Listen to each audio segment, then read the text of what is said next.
नमस्कार, आप देख रहे हैं बहस बिहार की और आपके साथ मैं हूं विवेक। रिपोर्ट हम आपको जरूर दिखाएंगे, लेकिन आज जिस बात को लेकर हम सामने आए हैं, जिस मुद्दे को लेकर सामने आए हैं, मुद्दा भी मत कहिए इसे, यह सिर्फ एक बात है जो सबके जहन में है, बिल्कुल उसी तरह जैसे राम सबके जहन में है। राम एक नाम, एक व्यक्तित्व ही नहीं है, बल्कि एक मार्ग है जिस मार्ग पर चलकर हम सफलता की दहलीज पर पा सकते हैं। अब सफलता की बात यहां कहां से चली आई? इसलिए कि हमें सफल होना है कोरोना पर जीत हासिल करके। यह कैसे होगा? कौन करेगा हमारा मार्गदर्शन? आज रामनवमी है। सबसे पहले सभी को बहुत बहुत शुभकामनाएं। राम के मार्गदर्शन, उनकी जीवनी, उनके कर्म, उनका व्यक्तित्व और उनकी मर्यादा, यह एक सिद्धांत है, एक पाठ है। कल जो कहा उसमें राम ही राम थे और राम की बात को उन्होंने जन जन तक पहुंचाने की उन्होंने कोशिश की है। रिपोर्ट देखिए। राम रूप मर्यादा का पाठ। राम वेश में सुरक्षा का उपदेश। समय कठिन है, धैर्य मत खोना। राम मंत्र से हारेगा कोरोना। कोरोना से मचे त्राहिमाम के बीच रामनवमी पर बेंगलुरु से आई इस तस्वीर का सार समझिए। राम, लक्ष्मण और हनुमान का वेश धारण कर तीन दोस्त सड़कों पर निकले। जो कोई भी बिना मास्क के दिखा उसे इन्होंने मास्क पहनाया और जो लापरवाही करता दिखा उसे सुरक्षा का उपाय बताया। केसेस आ रहे हैं बेंगलुरु में, डेली 10,000 केसेस आ रहे हैं, इसलिए अवेयरनेस क्रिएट कर रहे हैं हम लोग। मास्क डालने का, सैनिटाइजर करने का और डिस्टेंस रखने का पूरा आदमी को। इसलिए हम पूरा राम का वेश डाल के इधर अवेयरनेस कर रहे हैं सर। शायद आप सोच रहे होंगे कि आखिर ये काम राम के रूप में ही क्यों? तो उसके लिए हमें आज की विकट परिस्थिति में राम के जीवन का सार और समझना चाहिए, जिन्होंने मर्यादा का पालन और धैर्य को धारण कर इससे भी महाविकट स्थितियों पर विजय हासिल की थी। राम का जीवन हमें तीन बड़े संदेश देता है, जिनका पालन कर हम कोरोना महामारी को आसानी से मात दे सकते हैं। अब एक एक कर मौजूदा हालात में उन गुणों की उपयोगिता समझिए। राम के जीवन का पहला मंत्र, मर्यादा। आज हमें पूरी तरह मर्यादा में रहते हुए सरकारी निर्देशों को मानने, मास्क पहनने और सोशल डिस्टेंसिंग का पालन करने की जरूरत है। राम के जीवन का दूसरा मंत्र, दया। कुछ लोग बीमारी तो कुछ बंदिशों से परेशान हैं। हर बात भूलकर जिसकी जितनी मदद हो सके जरूर कीजिए। राम के जीवन का तीसरा मंत्र, धैर्य। वक्त बुरा है, हालात बेकाबू हैं। अपना और करीबियों का ध्यान रखिए, बेवजह बाहर मत निकलिए। साथियों, हमारे शास्त्रों में कहा गया है, त्याज्यम न धैर्यम विदुरेऽपि काले, अर्थात कठिन से कठिन समय में भी हमें धैर्य नहीं खोना चाहिए। किसी भी परिस्थिति से निपटने के लिए हम सही निर्णय लें, सही दिशा में प्रयास करें, तभी हम विजय हासिल कर सकते हैं। रामनवमी पर आज बिहार के कई शहरों से जो तस्वीरें आईं, उससे भी आस्था के साथ राम के जीवन का संदेश सुनाई दिया। लोगों ने नवादा के संकट मोचन मंदिर में बाहर से ही पूजा की, तो बाढ़ में भी लोग मंदिर के अंदर नहीं गए। समस्तीपुर के सिंहेश्वर स्थान में कोरोना गाइडलाइंस का भी बखूबी पालन होता दिखा। समय को इसी नियम और मर्यादा की जरूरत है, जो राम के जीवन के हर अध्याय में मौजूद है। Bureau report, news 18 network. Ram मंत्र से हारेगा कोरोना, इस विषय को लेकर हम सामने आए हैं। हालांकि इसकी चर्चा पूरे देश में हो रही है। रामनवमी है, सभी करबद्ध होकर भगवान राम से ही प्रार्थना कर रहे हैं कि भगवान, जिस मार्ग को आपने चुना, जिस मार्ग को आपने बताया, जिस मर्यादा के बारे में आपने एक सीख दी इस दुनिया को, तो आज उसी की जरूरत है, उसी पथ पर चलने की जरूरत है। क्योंकि आपके नाम को जिसने आत्मसात किया, आपके नाम पर जिसने कदम बढ़ाए, वो मर्यादा की कदम है और जिन लोगों ने आपको मानते हुए, सभी भगवान को मानते हैं, लेकिन भगवान की मानने वाले लोगों की आज कमी है। लेकिन जरूरत है कि आप आज उनके आदर्शों को माने, उनके मार्ग पर चलने की कोशिश करें। हमारे साथ 4 मेहमान जुड़े हुए, डॉक्टर ए के आशु हैं, ज्वाइंट डायरेक्टर IGIC, स्वागत है बहुत बहुत। नृपेंद्र कुमार हैं, समाजशास्त्री, बहुत बहुत स्वागत है आपका। पुनीत आलोक छवि, धर्मशास्त्री हैं, बहुत बहुत स्वागत। और कामेश्वर चौपाल जी हैं, सदस्य राम मंदिर न्यास समिति के, बहुत बहुत स्वागत है चौपाल साहब। सबसे पहले कामेश्वर चौपाल जी के पास चलेंगे। राम मंदिर न्यास समिति, और जिस न्यास की बात होती है, किसी की आराधना से पहले हम न्यास करते हैं, खुद की इंद्रियों को साधने की कोशिश करते हैं। क्या आज जरूरत आन पड़ी है राम के मंत्र को साधने की, उसे आत्मसात करने की?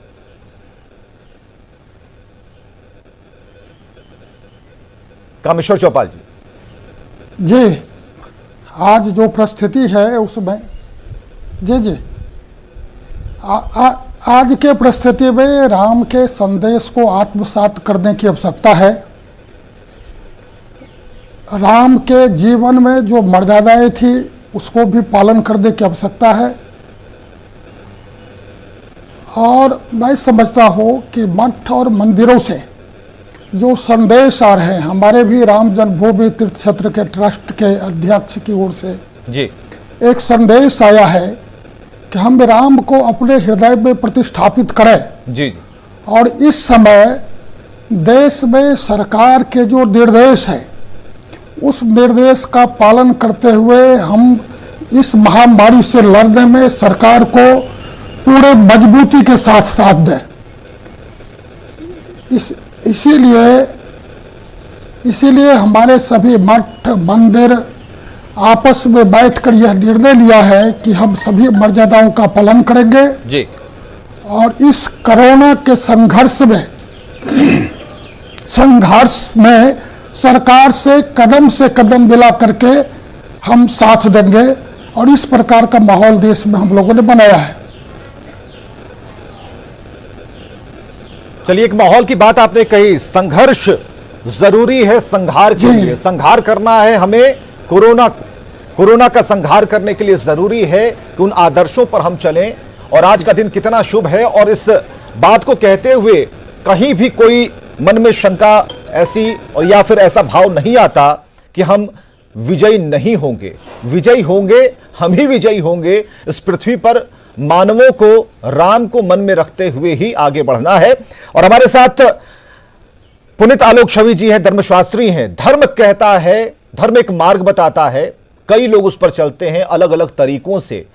सभी धर्मों के लोग एक ही बात कहते हैं, राम, उनके आदर्श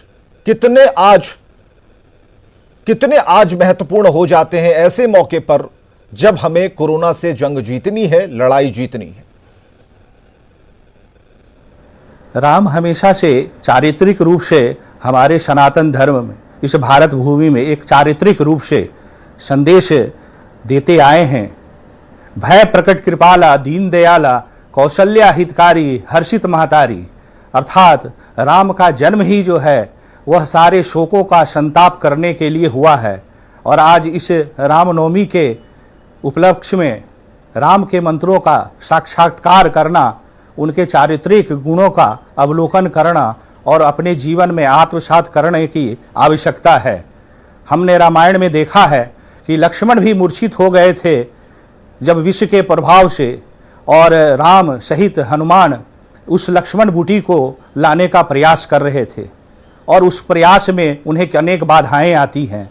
यह सनातन जो चारित्रिक है प्रलब्ध हमारे पास उपलब्ध है, वह दर्शाता है कि नारायण रूपी भगवान विष्णु के जन्म के साथ राम का जो स्वरूप है, और हनुमान जो स्वयं महाशिव के रूप में, महाकाल के रूप में रुद्रावतार हैं, उन्हें भी अनेक कठिनाइयों का सामना करते हुए लक्ष्मण जी के लिए उस लक्ष्मण बूटी को लाने के लिए संघर्ष करना पड़ा था।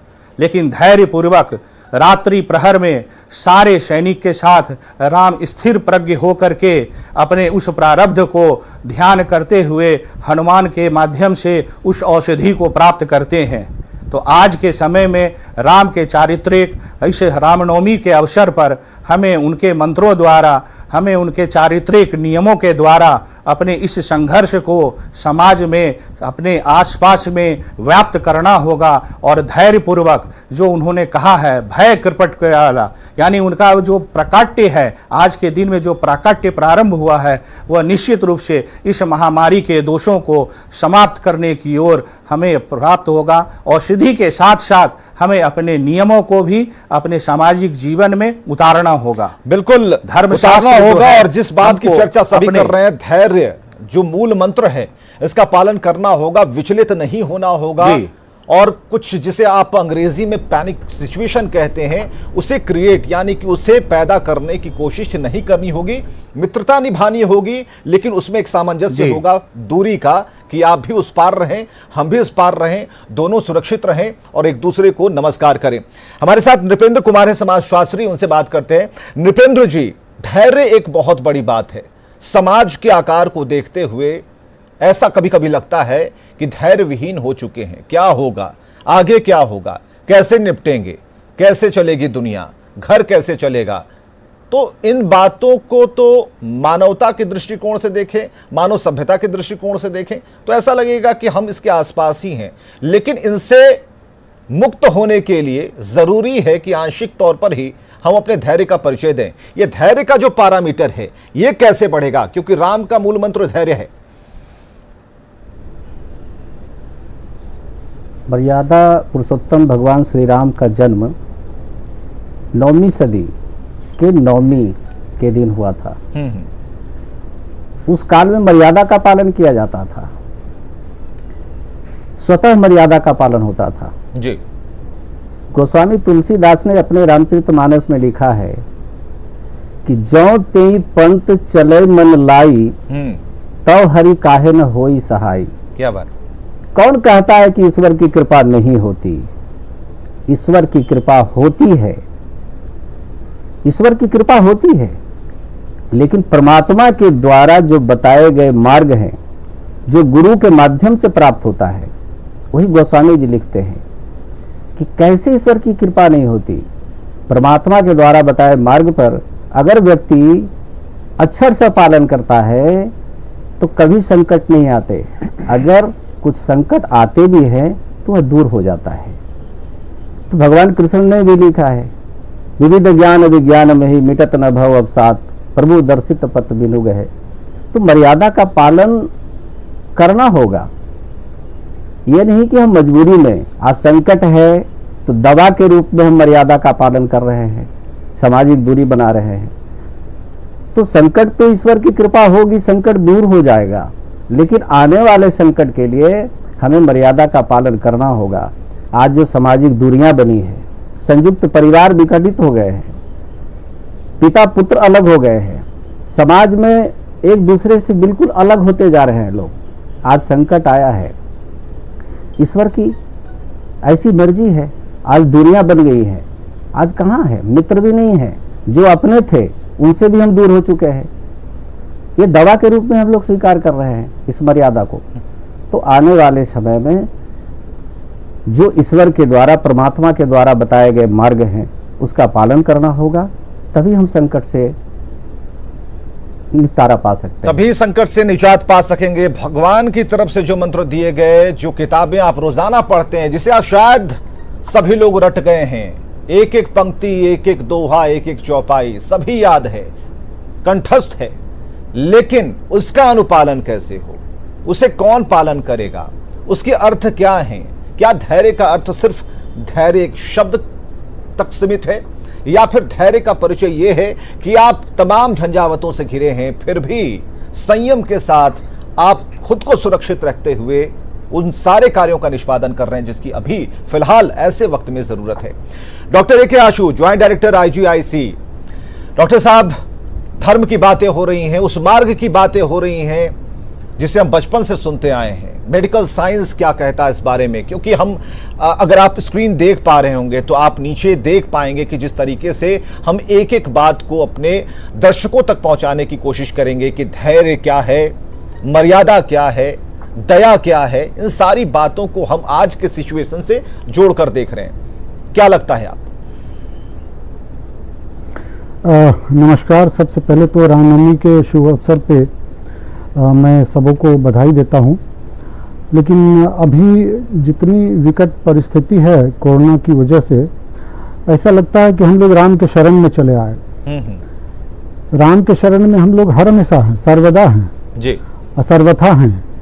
लेकिन राम भरोसे छोड़ देना और अपना प्रयास नहीं करना, ये बहुत बुद्धिमानी नहीं है। हम राम के शरण में भी जाएंगे तो राम कहेंगे कि अपनी मर्यादा में तुम रहो। इसलिए कि हमने देखा रामायण में भी कि जहाँ लक्ष्मण रेखा आपने लांघी तो आप खतरे में पड़े और भगवान राम भी बचाने में असमर्थ हो जाते हैं, असहाय हो जाते हैं। इसलिए लक्ष्मण रेखा को लांघने की जरूरत अभी तो बिल्कुल नहीं है। लक्ष्मण रेखा जो सरकार ने बनाई है, जो डॉक्टर्स ने बनाए हैं, जो हेल्थ के स्पेशलिस्ट हैं, उन्होंने जो बनाई है, उस लक्ष्मण रेखा के अंदर में रहना बहुत आवश्यक है, पहली बात। दूसरी बात यह है कि अभी के सिचुएशन में जिस तरह से मरीजों की संख्या बढ़ रही है और ज़्यादातर मरीजों को हम लोग होम आइसोलेशन का सलाह देते हैं। होम आइसोलेशन का सलाह तो दे देते हैं, लेकिन एक पेशेंट की वजह से हमारा पूरा परिवार संक्रमित हो जा रहा है। इसलिए अभी यह समय काफ़ी इम्पोर्टेंट है आपको एक मैसेज देने के लिए जी। कि जब हम होम आइसोलेशन की बात करते हैं तो कृपया यह न सोचें कि वह मरीज आपके घर में आपके साथ है। आपके घर में आपके साथ रह कर के भी उसको अलग रखना है, एक अलग स्पेस देना है जहां सभी आप नहीं जा सकते हैं। बाहर से आप उस रूम के बाहर से उनको सर्विस दीजिए, उस रूम में बिल्कुल आइसोलेट कर दीजिए, जो एक वेंटिलेटेड, वेल वेंटिलेटेड रूम हो जी। और उस रूम के अंदर में आप लोग प्रवेश मत करिए। रूम के दरवाजे पे सारी सुविधाएं उनको दे दीजिए और वो खुद से अपना ये करेंगे। होम आइसोलेशन का मतलब ये होता है, अन्यथा एक मरीज से सारा परिवार आपका मरीज बनेगा और विकट परिस्थिति होती है। मतलब और हमने आपके देखा कहने का ऐसे मतलब है कि परिवारों अगर को- घर में भी आपके कोई संक्रमित हैं तो वहां भी मर्यादा का पालन करना होगा। अगर एक घर में है, ये मत बिल्कुल, मान के चलिए बिल्कुल। कि आपके ही घर में है, वहां भी मर्यादा भगवान राम के मंत्र और सिद्धांत को अमल में लाना होगा। जी जी, नहीं तो अगर ये चेन आप तोड़ेंगे, अगर आप चेन नहीं तोड़ेंगे इसका, तो एक परिवार के एक सदस्य से सारे सदस्य संक्रमित हो जाएंगे। इस चेन को आपके परिवार के अंदर में रह करके तोड़ना पड़ेगा कि हमारा एक सदस्य अगर संक्रमित हुआ जी। तो दूसरा कोई संक्रमित ना हो। इसीलिए वो दूरी बनाए रखना घर के अंदर बहुत आवश्यक है। सारी खिड़कियां खुली रखें, वेल वेंटिलेटर बंद कमरे में ना रहें, उनके बर्तन अलग रखें, उनका अलग शौचालय की व्यवस्था हो जिसमें आप शेयर ना करें। और इस तरह से अगर आप मर्यादा के अंदर में रह करके 10 दिन 15 दिन आप अगर बिता लेते हैं तो हम समझते हैं कि इस कोरोना संक्रमण में 90% से ज़्यादा मोर्टालिटी तो 1.4-1.5% है। जी। इसका मतलब कि और जो हॉस्पिटलाइजेशन की दर है वो भी 7-8% है। इसका मतलब आप समझें कि 90% लोग तो ठीक हो जा रहे हैं, अपने से स्वतः ठीक होंगे, अपनी इम्यूनिटी की बदौलत, अपनी प्रतिरक्षण क्षमता की बदौलत वो ठीक होंगे। जी। लेकिन उनको अकेलेपन में ठीक होने दें ताकि दूसरा संक्रमित नहीं हो। चलिए, और जब वो ज्यादा अकेलेपन पैनिक करने की जरूरत नहीं है, अधीर होने की जिसे जरूरत। डॉक्टर ए के आशु कह रहे हैं कि वो अकेलापन है, उसे आप समझ सकते हैं कि आपके पास भरपूर टाइम है, समय है, जब आप राम को जान सकते हैं, राम को आत्मसात कर सकते हैं, अपने साथ ढेर सारी किताबें रख सकते हैं, उन्हें पढ़ सकते हैं, कुछ लिख सकते हैं, कुछ ऐसी रचना कर सकते हैं जिससे दूसरों को फायदा हो सकता है। उन दिनों के बारे में आप लिख सकते हैं कि आपने कैसे उन दिनों का सदुपयोग किया। एक पॉजिटिव साइन समाज में जाना बहुत जरूरी है। हमारे साथ काफी देर से कामेश्वर चौपाल जी बैठे हुए हैं। कामेश्वर चौपाल जी, कल हमने प्रधानमंत्री को सुना 8:30 बजे से, जो बातें प्रधानमंत्री कह रहे थे पिछले अप्रैल महीने की अगर हम बात करें, 2020 की बात करें और इस बार बात करें, राम का मन में आना, मन से जुबान पर आना और एक उपदेश की तरह पूरे देश में छा जाना, उस मूल मंत्र को पालन करवाने के लिए कि अगर आप राम को मानते हैं तो राम की भी मानिए, और राम ये कहते हैं श्लोक के जरिए, दोहों के जरिए प्रधानमंत्री ने उसे स्पष्ट किया। आज पूरा समाज हनुमान मंदिर, राम मंदिर के दरवाजे पर लड्डू चढ़ा रहा है, सोशल डिस्टेंसिंग के साथ, मास्क के साथ। आस्था ऐसी चीज है कि आपको खींच कर ले जाती है। लोग जा रहे हैं, लेकिन कल जो प्रधानमंत्री ने कहा वो कितना कारगर था।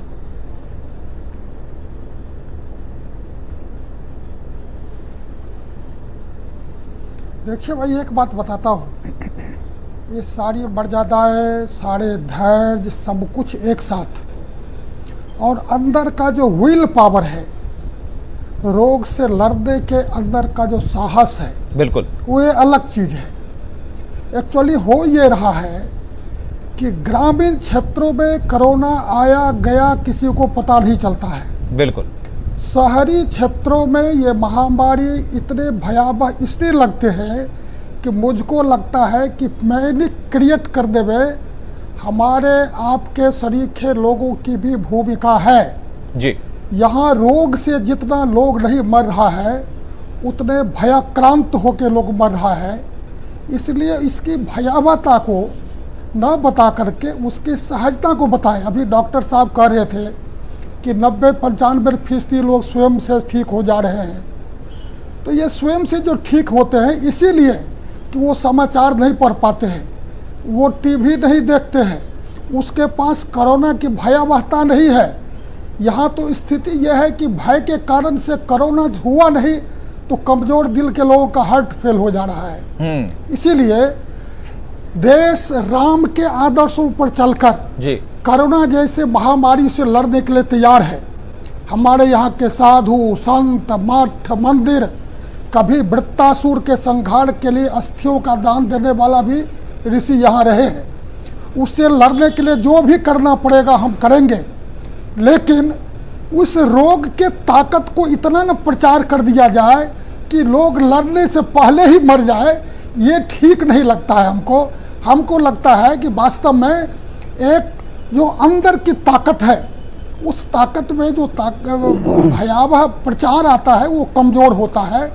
कई रोगियों से मिलने का मुझे अवसर मिला और लोगों ने मुझे कहा कि भाई ऐसा लोग बताता है कि हम लोग को जैसे ही जांच करके बताया पॉजिटिव हो गया तो लगता है कि अब गया। और मैं आपको बताऊं, अमेरिका की एक घटना है कि एक अपराधी को का मृत्यु दंड मिला। कुछ वैज्ञानिकों ने कहा कि इस पर रिसर्च करेंगे और कहा कि देखो, तुमको फांसी नहीं चढ़ाया जाएगा, यह विषधर कोबरा जो है उससे डसवा के तुमको मारा जाएगा। जब फांसी का समय आया तो आंख पे पट्टी बांध दी गई और उसको सांप से नहीं कटा करके एक पीन उसके पैर में चुभोया गया और 2 मिनट के अंदर वो अपराधी मर गया।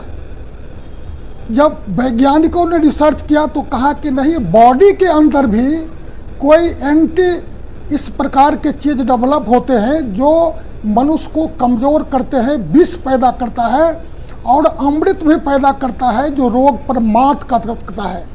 इसीलिए पॉजिटिव बात भी जाना चाहिए जो रोग में। बिल्कुल, इस बात का ख्याल है कामेश्वर चौपाल जी, इस बात का हमें ख्याल है और हम चाहते हैं कि ये पॉजिटिव न्यूज, क्योंकि हम चाह रहे हैं, ठीक है, जो आंकड़े हैं वो हम जरूर बता रहे हैं अपने दर्शकों को, लेकिन हम कोशिश करते हैं कि जो पॉजिटिव न्यूज है, किस तरीके से लोग लड़ रहे हैं, जो लोग लड़कर जीत कर आए हैं, उनकी स्टोरी क्या है, इन चीजों को हम प्रसारित कर रहे हैं और ये बेहद जरूरी है। बहुत अच्छी बात आपने कही कि ये टीवी एक ऐसा माध्यम है जिसके जरिए हम पॉजिटिविटी फैला सकते हैं और ये काम न्यूज 18 कर रहा है, इसके लिए बिल्कुल आप निश्चिंत रहें। पुनीत आलोक छवि जी हमारे साथ, धर्मशास्त्री बैठे हुए हैं, बिल्कुल पॉजिटिविटी की बात चल रही है। ऐसे में जो कई लोग हैं जो निराश हो जाते हैं, लेकिन जो डॉक्टर ए के आशु ने कई काम की बात कह दी कि समाज से अलग का मतलब है आपको एक मौका मिला, जीवन ने एक मौका दे दिया, उस तौर पर समझिए और उस दौरान कुछ ऐसा कर दीजिए जो यादगार रह जाए। देखिए, जैसा कि हमारे यशस्वी प्रधानमंत्री जी ने कल राम के मंत्रों के साथ, दोहे के साथ उद्बोधन किया, वह संदेश साफ था कि इस महामारी का जो औषधीय उपयोग है वो हमारे मेडिकल फ्रेटर्निटी, जो हमारे चिकित्सीय वर्ग हैं, वही उसको खोज सकते हैं। जहां हमारे धर्मशास्त्र की व्यवस्था है उसमें हर परिस्थिति में राम ने मर्यादा सहित जीवन को जीने की कला, बिल्कुल राम ने जीवन की कला सिखाई है। अगर समझ सीख लिया आपने तो इस भवसागर को तर जाइएगा, पार कर जाइएगा और खुद के भीतर जिस पॉजिटिविटी की बात अभी आधे घंटे से हम लोग कर रहे थे वो बेहद जरूरी है। अच्छा सोचिए, अच्छा खाइए, अच्छा पीजिए और अच्छे लोगों के साथ हमेशा कांटेक्ट में रहिए और ताकि कुछ अच्छी बातें आए और भय को अपने मन में बिल्कुल पैदा मत होने दीजिए। बहुत बहुत शुक्रिया, समय की कमी थी। सभी मेहमानों का बहुत बहुत शुक्रिया कि आप लोगों ने समय निकालकर हमें इतना समय दिया, बाकी लोगों को इतना समय दिया और अच्छी बातें आपने बताई। खबरें लगातार जारी हैं।